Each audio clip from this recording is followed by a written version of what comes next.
Hello. Hello. Welcome back to Blue Talk. Today's subject is trauma bonding. You know, I had a relationship with a friend at one point, and I didn't realize that it was a trauma bond until my therapist pointed out that it was a trauma bond. And I was like, that kind of makes sense. That kind of makes sense. It was just, there were so many things that I wasn't connecting the dots with. And I would say to myself all the time that I was like, okay, I like the lifestyle that this person lives, and because it was something that I was used to growing up. Mm-hmm. Growing up, I was used to a really fast-paced lifestyle full of drug addicts, really, is what it was. And that person was a fast-paced drug addict. And I just didn't connect the dots and, like, put two and two together to be like, yeah, that's clearly Well, a you trauma don't when bond. you're caught up in it. You don't at all. And it's frustrating when you do realize that, because you're like, oh my God, I wasted so much time and so much energy, and how did I not realize that that's exactly what this is? Mm-hmm. It was horrible. So a little bit of background for those that don't know much about trauma bonding. It starts with a narcissist, and it can be in relationships is the most common, but it can be in friendships, family, work relationships.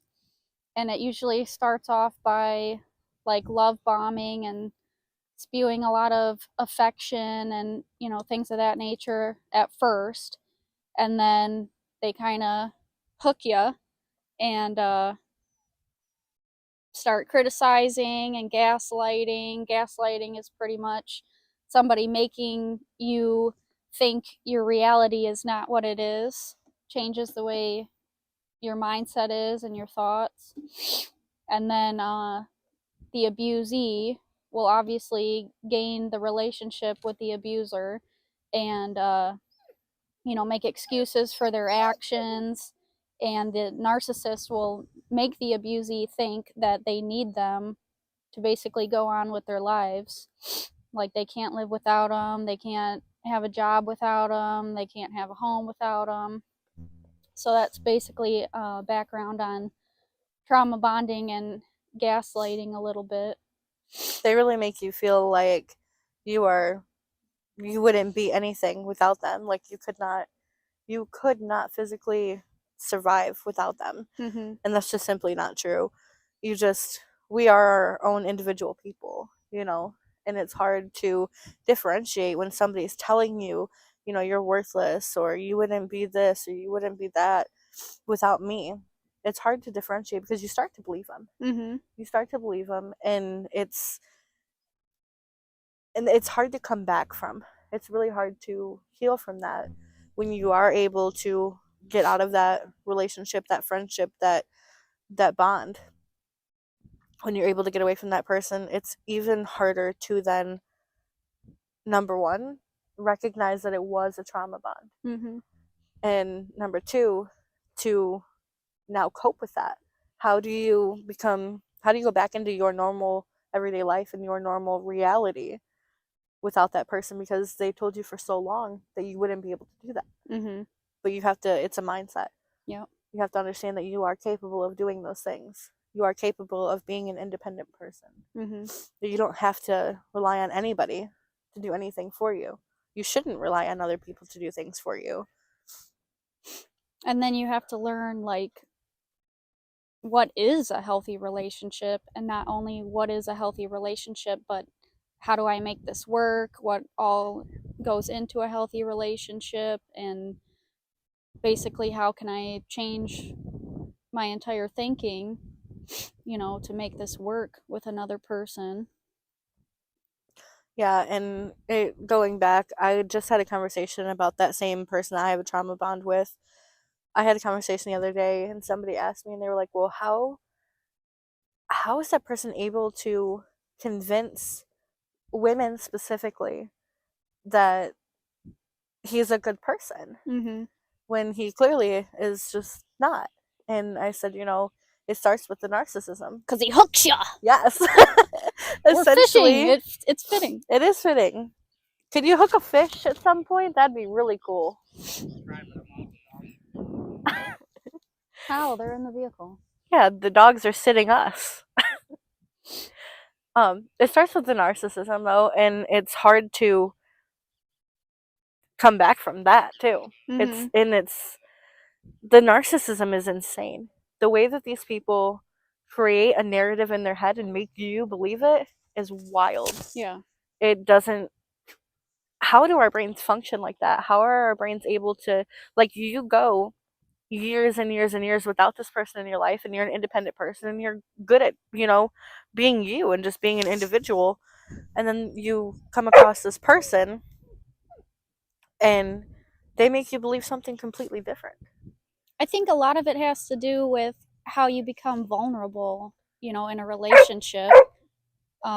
When you're in a romantic relationship, I personally definitely get vulnerable, and I'm fully myself with that person because I'm comfortable with them, or like you and I are pretty comfortable with each other, So it's like once you get that hook in you, I don't know, it's just easier for the person to think that way and agree.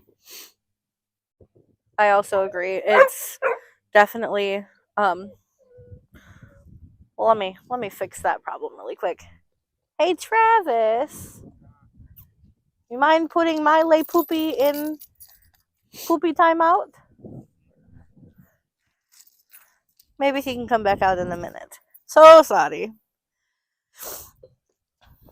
Oh wait, he's playing with a stick. I think he's good. Oh,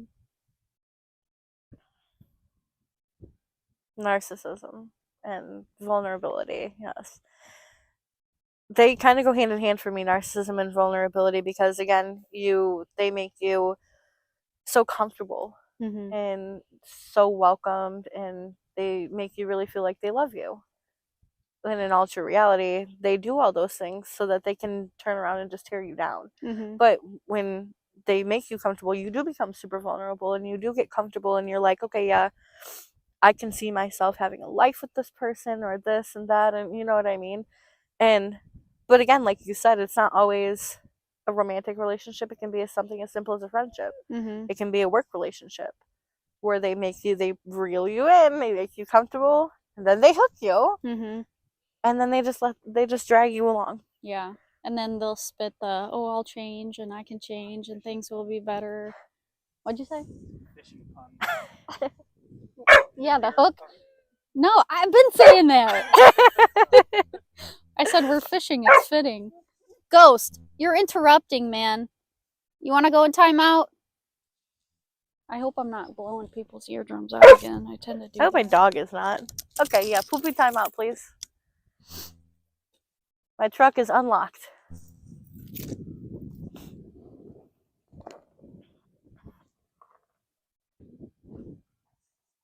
Un momento. Oh, so do you want me to hold him for a second? Yeah. Come here. Come here. Okay. Is he eating a rock? Pretty sure he's eating a rock. My rock? I'd rather him not eat rocks. Come here. He's kind of heavy. You got him? Don't let him go. He's fast. Thank you. Time to readjust. Oh, it is okay. Keys can stay there. Don't mind me. Oh. Oops. What? Did you get crack? No, absolutely not. There'll be no crack on this channel.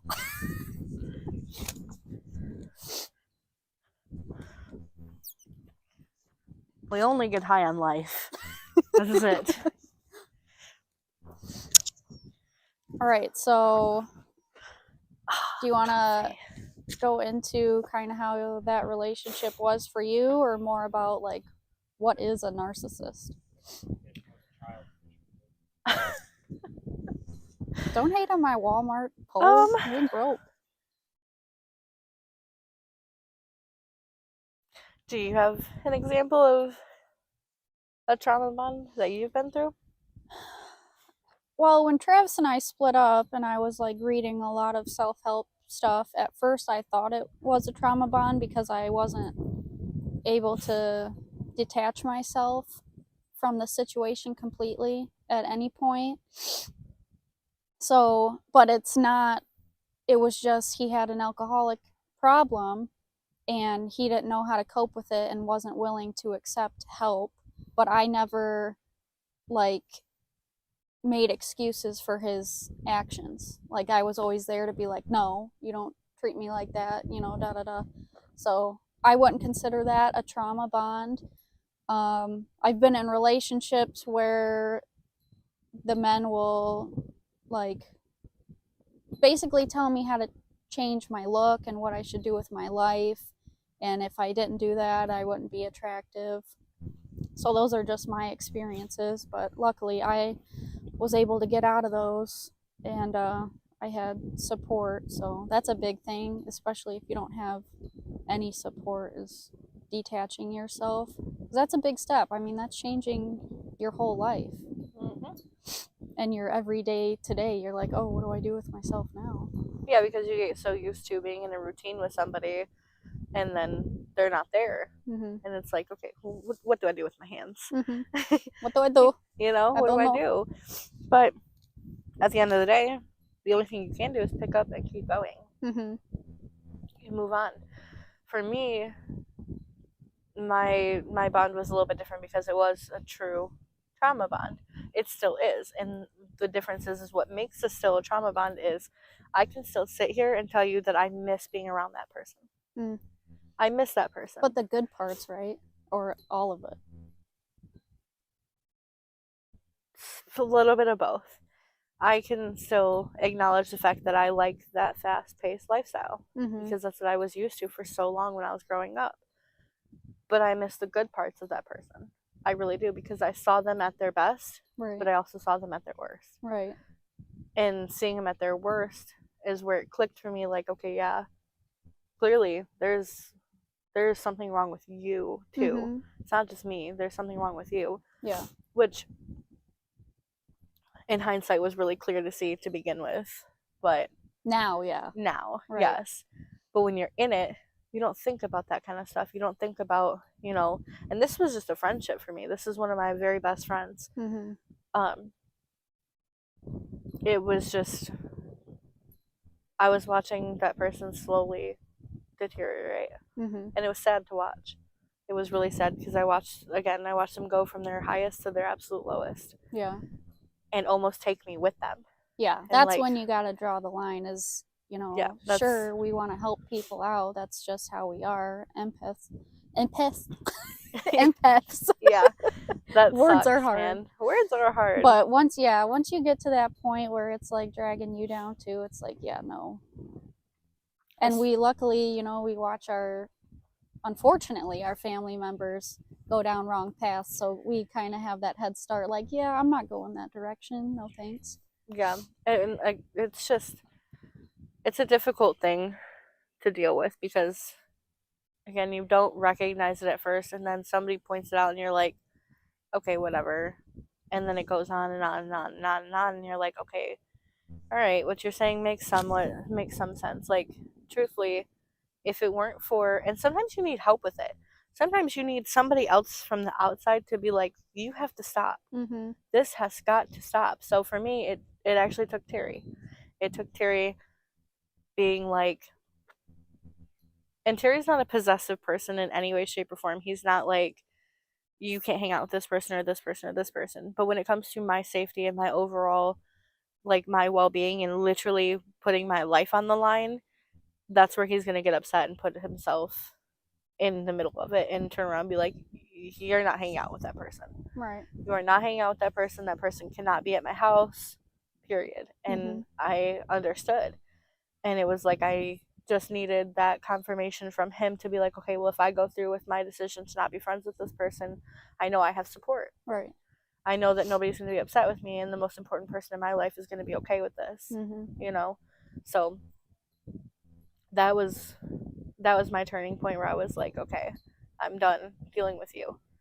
And I haven't spoken to that person since because this was recent for me. Mm-hmm. So I haven't spoken to that person since probably January.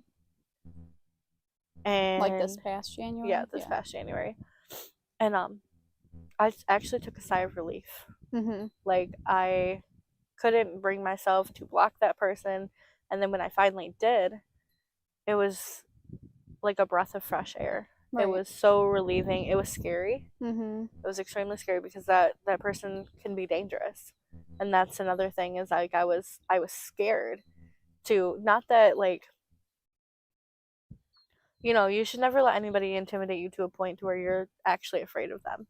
And it's not that I'm necessarily afraid of him. I'm afraid of what he is capable of. I know that there is no stop to that. Mm-hmm. Like, there's no telling what he was going to do.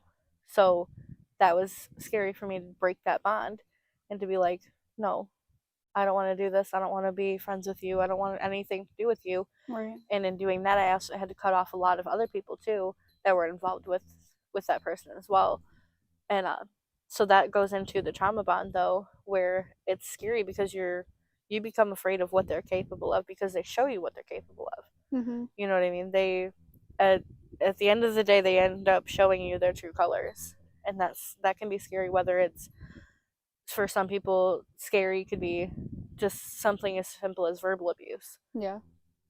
I watched people go through verbal, physical, mental, emotional, every type of abuse with that person you can think of. I've watched somebody else go through with that person. Mm-hmm. So Can you I fix was. that? What is It's it? distracting me. What is it? It's on your right side. This? It's like hitting the metal pole. Oh my goodness. You crybaby. It's distracting me. You're distracting me. Why? Because of my beauty? Yes. You are beautiful. Thank you. You are beautiful as well. I did my makeup today. So did I. I feel good today. Your eyebrows look really good. I never touch my eyebrows. Fun fact. No more distraction? Okay. No. But that goes into the trauma bonding, is like the breaking free from it. Mm-hmm. That is probably the hardest part of it, is that split second decision to be like, I'm done. Yeah. Because that's what it was for me. That person was at my house, and Terry told him he had to leave. Mm-hmm. He said, you know, you were given hours to find a ride and somewhere to go, and you didn't, so you have to leave. To the point of, it was like freezing cold outside, and Terry was like, I don't care, you have to go. Mm-hmm. And it was that split second decision for me that was like, okay, I just let go and let Terry handle it and stepped back. Mm-hmm. And he walked out the door, Terry locked the door, and that was it. I know that he was outside for quite some time, and then somewhere along the lines the police showed up, because they showed up to my house. He was in front of my house, and the police showed up, and they were like, you know, is he not allowed here? And Terry said, no, I don't want him here. So he called? No, we didn't call. It No. was Whoever you're talking about. called the police. Mm-hmm. No. Oh. He would never. No way. He had, okay, this is how messed up that was. Mm-hmm. He had just gotten off of parole that day. Oh. Yeah, he didn't call him. Yeah, he was not calling the police. He had just gotten off parole. I have no idea who called the police. I'm assuming one of my neighbors. My neighbors are super nosy. But that within itself was like traumatic, you know? Like, now you have the police at my house. Yeah. And this is not okay. So it just, that actually helped solidify it for me. Like, okay, I don't want to go through this. But again, I just figured, okay, yeah, he's just a toxic friend. It never occurred to me that it was me having a trauma bond with him. Mm-hmm. Like, it never occurred to me that was what was happening. Again, until I started putting it together, and I was like, okay. Because he was, like, emotionally and verbally abusive to me. You know what I mean? Like, if I didn't do something for him, but I grew up with that. Mm-hmm. I grew up with my, you know, if I didn't do something for somebody, whether it was a family member or a friend or whatever, then, you know, I was everything but white and human. Yeah. I was Same. the world's worst person ever. Mhm. So it was like, it was normal for me to deal with that. Mhm. I just didn't think anything of it. It was not a good situation, and I'm glad I'm out of it. So when you said fast paced, like elaborate more on that.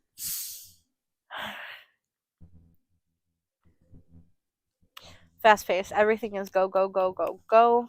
I want to go here. Let's go here. So we went there. Okay, I'm done. I don't want to be here. Let's move on. Let's go do this. Or I need to do this. I need to call this person. I need to go here. Never staying in one place. Never staying in one place. Constantly moving around. Whether it was, you know, going to, again, this person had just recently been released from incarceration. Mhm. So they had a lot of people they wanted to go and see and talk to. And there were times where there were a lot of illegal activity happening. There were times where it was like, okay, let's go drop this stuff off here and make money here and make money there. Mhm. And I was a part of that. Not that I was like in it, like I didn't profit from it or anything like that, but I was essentially the getaway driver for all that. Yeah. You know, and that was scary. It was really scary because let's put it this way. This right here is intimidating for me because I know that there's a possibility that that person could see all of this, but at the end of the day, it is what Go it is. screw yourself. I mean, yes, but like, so we have guns. We have cane corso. We have cameras. we do have cameras.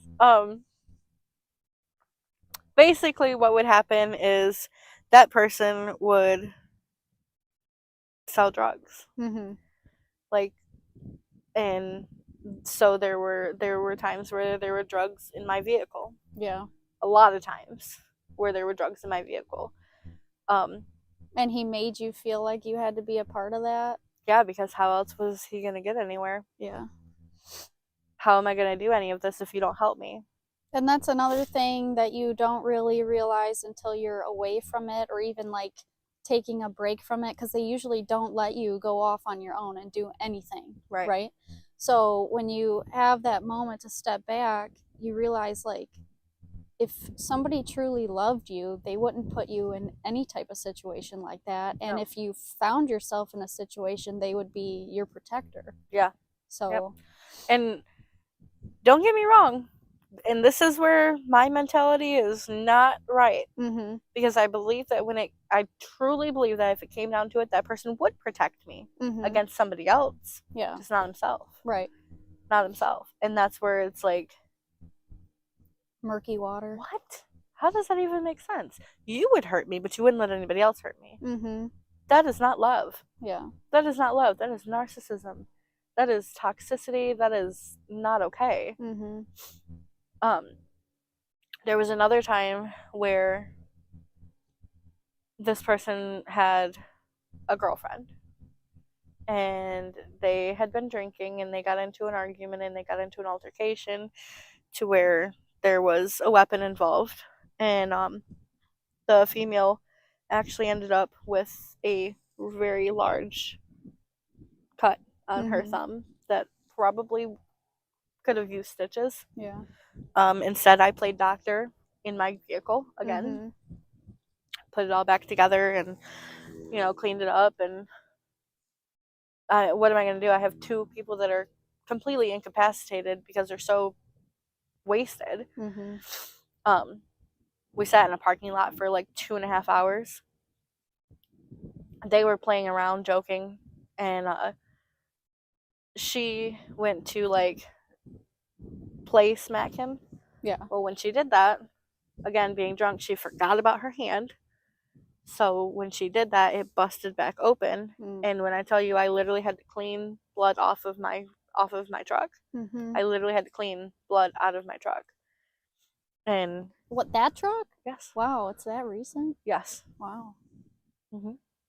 Well, I mean, he was released in October. Mm-hmm. So this happened within a couple months, Mm-hmm. not very long.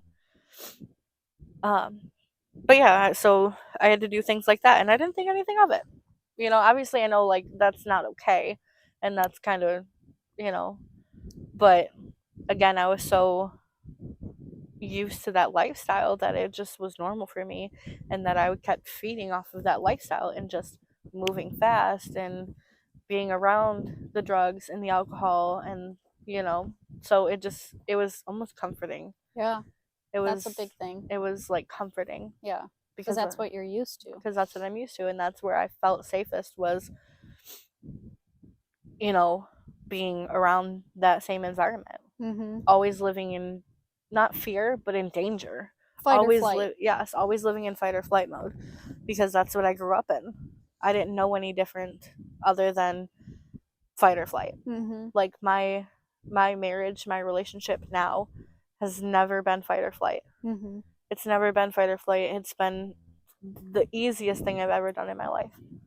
Like being with Terry. Terry is the easiest person I've ever encountered. And Mm-hmm. it's because he's so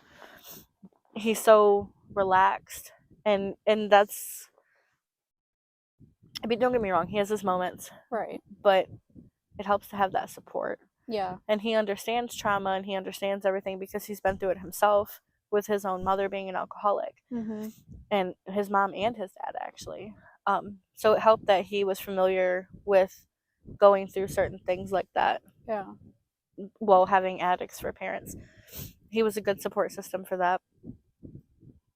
But, and like I said, he was that person that was like, you got to stop being Yeah. around this.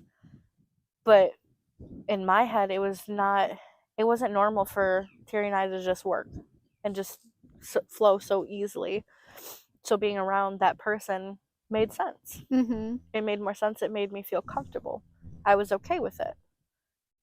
And that's where you have to understand and realize that, okay, that's a trauma bond. Yeah. You bond with this person over the trauma that they have caused, that they have Mm-hmm. put you through, Mm-hmm. and you're okay with it Yeah. because Well, it doesn't seem like trauma at the time. yeah, it makes it easier to make yourself think that this is okay, this is not so bad, because when you really face the truth, like Jordan has recently, you're like, oh my God, like all this happened and I was just in the middle of it, and you feel like you had blinders on the whole time. You're like, oh my God, I didn't even know that this was going on right in front of me, or I was letting it go on. I can't believe that. Mm-hmm. So it's just so hard to get caught up into it and then realize and untie yourself from the situation. Cut that rope. Yeah, I agree 100% because like, and sometimes you purposely make yourself complacent. Sometimes you'll be like, okay, yeah, well, something's a little weird about that situation, but then your mind just Yep. puts it right to the back, and you're like, nah, Yep. they'll be fine. It'll Yep. be fine.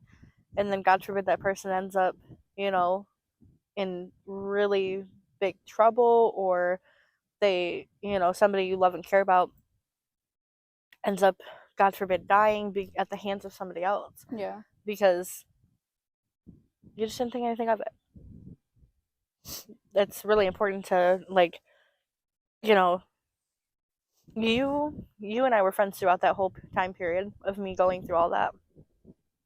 You didn't know any of that Right. until just now. Literally within this moment. Right. I don't, you know what I mean? And it wasn't like we hadn't hung out or anything, because we did. You saw me within that time frame. So it's like, but you would never think anything of it. Mm-hmm. You'd never think anything of it. You'd never even know that is what was happening. You know what I Right. mean? So, Well, I also feel lacking in that aspect because, I mean, yeah, you didn't share, but maybe I could have spotted a difference easier, like a change in your mood. I could have been more aware or asking more. We've talked a lot about this, like getting so caught up in your life and what's going on, not reaching out to your friends and asking, how are you? and stuff like that. And So, that's the whole premise of, you know, us sitting here talking the way that we do is, excuse me. The whole premise of this is you have to be comfortable enough to ask those questions. mhm. You have to ask those really hard questions, because if you don't, you will never know. And God forbid I could have died at the hands of that person. Right. You know And what I even mean? if you weren't ready at the time to answer my questions, At least somebody was aware. aware, and then you could have gone home and like thought about it a little more, and you'd be like, okay, now, yeah, I need to say something. Yep. That's because that's another hard, again, like I said, it takes somebody else stepping in sometimes. Mm-hmm. You have to ask those hard questions. You have to bring up those conversations and be like, even if it's as simple as asking somebody, "Are you okay?" Mm-hmm. Because being around somebody, even a total stranger, really, you can sometimes gauge people and look at them and be like, "You don't look okay. You okay? Do you need Mm-hmm. help?" And you know, there's things that we can do as humans, as women especially. I mean, these things happen to men too, don't get me wrong, but statistically speaking, it happens more to women. And us being women, there are a multitude of things that us women do for each other that lets the other one know, like, something's wrong, I'm not okay. Like, me personally, I share my location with a couple of people, and that's for my safety and theirs. So they're comfortable enough with me to share their location with me, and I'm comfortable enough with them to share my location with them in case, God forbid, something ever happened to me. You know, like Travis had brought it up the other day that that's how he told somebody he was not okay, Yeah. that he had gotten into his accident, Mm-hmm. as he sent somebody his location. Yeah, he was laying there choking on blood, like going in and out of consciousness, but he was somehow able to send his sister his location, which told her, because that's not normal just to send your location randomly. Yeah. So she was able to get there and rush him to the hospital. Yep. So it's, you know, little things like that that you can do to, you know, help yourself, help somebody else. It's just, it takes a slight second to just be Mhm. like, "Are you okay?" Yeah. And you know that if they hesitate, maybe something's off. Mm-hmm. Or if they like sound rehearsed or anything like that, you know. Because I know with Jordan, I'm positive that there were a lot of things that her dad probably said to her that were like, if you're asked this question, this is what you say. Oh yeah, If you're he asked this coached her to question, the yes, max. coached her completely. So, but you guys never thought anything of it, and that's fine, because why would you? You know, Right, it was why out would of our you? scope, Mhm. and it was the fact of it was never a thought when he first came back into her life. We thought that, he found out he was the biological father, which was in question for her early childhood. So came back in, wanted to be a father, especially with losing her mother. But little did we know he was the way he was. So he started the manipulation and coaching at age 12.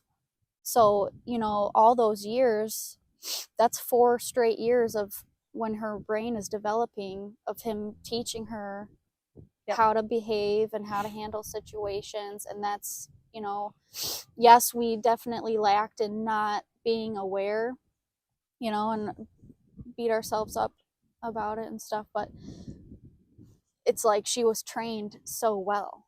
So it's going to be hard for anybody, and we Mhm. lived with her every single day. So And that's a huge part of the trauma bond too, and especially like, okay, you know, we talked about Stockholm syndrome a little bit, which is essentially a really a stronger bond than a trauma bond. It's where you actually praise your quote unquote captor or abuser. You know, you praise them and you sympathize with them, you empathize with them, you have respect for them. yeah. Um, the difference between the two is with Stockholm syndrome, you really believe that this person is good. Mm-hmm. You believe this person can be a good person. Yeah. As a trauma bond, you understand that person is not okay. That it's not okay to treat somebody like that. Like, it's, you understand that it is a whole different ball game. Right. With Jordan, I can understand how she would she would assume that it was just a trauma bond, but in all true reality, I 100% believe Jordan has Stockholm syndrome. Yeah, but as I was reading up on it, a little bit more, it was saying that it's not really recognized It's in not. the mental health community. So, they're not going to label it as Stockholm syndrome. They'll label it as trauma bonding or what have you. So, Yeah, and that's another big part of the trauma bond is the coaching. The coaching too. And I never really went through that, mm-hmm. thank God, but I wasn't in a romantic relationship with that person. I was in a friendship with that person, so there was no need for coaching or anything like that. Now, I'm sure that if the roles were different and I were in a romantic relationship with that person, then yeah, there would have been a lot of coaching and a lot of things, you know what I mean? But the coaching is a huge part of that for a lot of people Mm-hmm. because they are, especially at that age, Right. at the age that Jordan was at, is again, Pinnacle in yeah, learning. it's a huge point in your life where you are developing so much, Mm-hmm. so much, um and that point in life is confusing enough, and then you have somebody, but then you almost take comfort in that. You almost take comfort in somebody, telling you this is what you need to do, this is how you need to speak, this is how you need to be, this is how you need to act. You almost take comfort in that because it's like, okay, well, at least somebody is giving me some kind of guidance Yeah. because I don't know what I'm supposed to be doing, Mm-hmm. So I can see where she would take comfort in that, especially if it's somebody that you started out, especially a parent like that, but um a narcissistic manipulating person where they made you feel comfortable, and now you find comfort in everything that they're talking to you about, everything they're telling you to do, and everything they're telling you to be. Mm-hmm.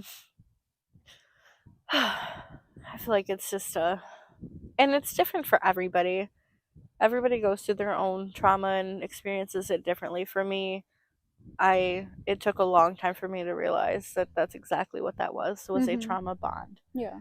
I was just, But you weren't around, quote unquote, the best people to show you anything else. So you kind of had to realize it on your own, and you weren't like reading self help books or Googling all this stuff like we are now. So you right. didn't really have a lot of knowledge about it. Yeah. And it's crazy because I favor psychology so much. I love the human brain. I think it's the most interesting thing in the world. And you would think that, I would have put it together a lot faster. Mm-hmm. But part of me was like, I'm not going to go through that. That's not what's happening. I don't, you know.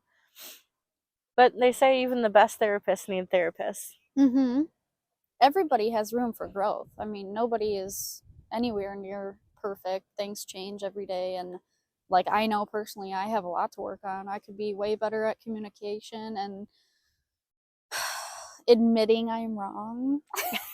That's really hard for me. I hate that. Yeah. It can be hard to admit when you're wrong, but sometimes you're wrong. When you're wrong, Mm-hmm. you're wrong. And the only advice I could give you for that is if you know you're wrong in your head, take it with a grain of salt, admit your faults. See, that's a problem.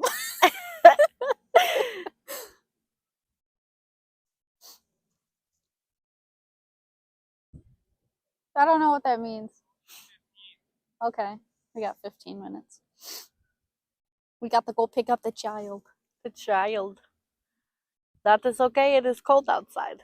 Yes. And I hope to God my dog didn't eat my truck. Would he do that? Yeah, he was starting to chew on my center console the other day, but Oh, fuck no.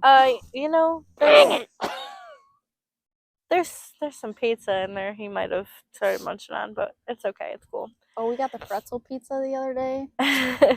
That shit is banging. Yeah, I think our conversation today was extremely productive, and again, if you or anybody is struggling with something like that, or think you could be going through a trauma bond, reach out to whoever you're most comfortable with, or I mean, everybody's always welcome to reach out to one of us. We show no judgment, clearly. um You always have somebody to go to. There's always somebody there that will even just be a listening ear. Yeah, and fortunately nowadays there are things to do. There are numbers to call, hotlines, websites to visit. I mean, even today I was applying for government health insurance, and it asked the questions like, are you currently a victim of domestic abuse and stuff like that. So we do have a lot of options nowadays, but again, it's like comfortability. Yeah, Like, there's a lot of resources. I would have a hard time realizing that I was in it or getting out of it and then reaching out to a stranger. That would be hard for me. But I don't know. See, I'm the opposite because I feel like talking to a complete stranger where you can be, they don't know anything about you, they don't know anybody you associate with. Talking to a complete stranger for me would be comforting because there's no judgment. They don't know you, they don't know anything about you, and you can be 100% honest. Mm-hmm. You can be honest. You can just let everything that, because, you know, we all have thoughts and things that we just keep within ourselves that we never say out loud. And if you were to say, like, if you were to talk to a completely random stranger, what are they going to do? Judge me. You don't know them, and you'll probably never see them again in your life. Mm-hmm. Oh, that's a very good, you got a very good two-sided view right now. Yeah. No, I do agree with you. It's just me getting up the courage. Because I mean, agree I with am you in too. therapy, Yeah. you know, but sometimes it's hard. Almost the same thing as a therapist, though, because when you go into that therapist, you know that they're a professional, Mm-hmm. but you don't know anything about them. They can't say anything to anybody else by law. Mm-hmm. But if you were to just, you know, sit and talk to a random stranger, sometimes you learn more about yourself than anything. Yeah. Or even just when you're talking and hearing yourself talk and the things that come out of your mouth, you're like, wow. You start to make realizations, you start to make things click. Like I said, for me, talking about all this is hard because it makes me feel foolish. Mm-hmm. It makes me feel foolish of like, how did you not see this? How did you let this go on for so long? Why would you put yourself through this? But I'm sitting here as a listener to your story, and I'm, you know, I haven't been in the same situation, so I'm not being judgmental. I know that people get caught up in it. Mm-hmm. And I can kind of understand with my dad. He's always been a narcissist, thinking I'm not good enough or I wouldn't have what I had if it weren't for him. And then the verbal abuse, and he would make me feel like I had to please him. I had to have high respect for him just because he's my father, you know, that stuff. But once I saw that it was affecting my mental health and I reached that age where I was like, okay, I'm just done with this, then that's when I realized all of the toxicity. And but that one's really hard because he is my father, and I remember all the good times when I was young, and then even now it's still my dad. It's still nice to know that he's alive and I can call him if I want to. It's just not ever the end result that I want. You know, it's Yes, but has it ever occurred to you that right there is a trauma bond? Mm-hmm. Because we have differing opinions on that. Yes, it is your dad. But at the end of the day, toxic is toxic, Right. no matter Blood who doesn't it is. matter. I'm just saying it's hard to Mhm. leave, you know. And then I would like him while he's still alive to be a part of his grandchild's life whenever that may happen, and just to be there. But yeah, it is hard. And then like losing Tabitha was a big change in my mental state, because now it's like I experienced the loss of a loved one, you know, not just one, a couple family members that I was very close with. So feeling that loss also eats away at me, because I'm like, man, any day I could lose my dad, and I know that I will feel bad no matter whatever happened, whatever took place. I will feel bad because, you know, I wasn't there enough. I didn't reach out. I didn't help him enough. I blocked him. And then my exes, you know, they would say, well, they'd be in a dark place and they'd be like, well, I'm going to kill myself. Because the infamous, oh, you don't love me, I'm going to kill myself. Yeah. So all that stuff, even though I learn and I grow and I change myself and I realize that stuff, it's still engraved in my brain and it'll never leave. Let me give you a tiny smidge of advice. A, reflect on that relationship with your dad a little bit and then come back to me and tell me if you feel like that's a trauma bond or not. B, 9 times out of 10, when somebody's like, I'm going to kill myself, they're not going to. Mm-hmm. They're not going to. Now, that's controversial. That's super controversial. There are people that mean it. There Mhm. are people that mean it and will do it. And you should take it seriously. But there are also people that are not serious and are Yeah. not going to do that. And it is manipulation. Mhm. It is a form of manipulation. Yep. Like, stop doing that to people. Stop telling somebody you're going to kill yourself because just to get a reaction and to induce fear in somebody. That is not okay. Mhm. That is not okay. I had that happen within that trauma bond too. Oh yeah, I'm sure of that. You didn't even have to say that. Oh my lord. I was like, listen, at this point, no, I'm kidding. I would never ever encourage that ever. No, And- that's another. I mean, you're not the only one that feels like that. Sometimes I feel like maybe I would be better off if God would just take my dad out, once and for all. And you feel so guilty for feeling like that, but it's like, when is enough enough? Mhm. When is enough enough? Yeah. Okay, before we go off on a tangent, we'll pick up on that in our next episode because we can talk about that forever, Mhm. We'll get into some more controversial things and it's gonna piss some people off, but some people will agree, some people will disagree. At Yeah. the end of the day, we will all agree to disagree. That's fine. Yeah. I think we covered all the base points and had a very good conversation. Reflect on your relationships with people, determine whether you feel like it's a trauma bond. If you need help, reach out. Mhm. There are resources, and we will see you guys next time. Thank you for coming to Blue Talk.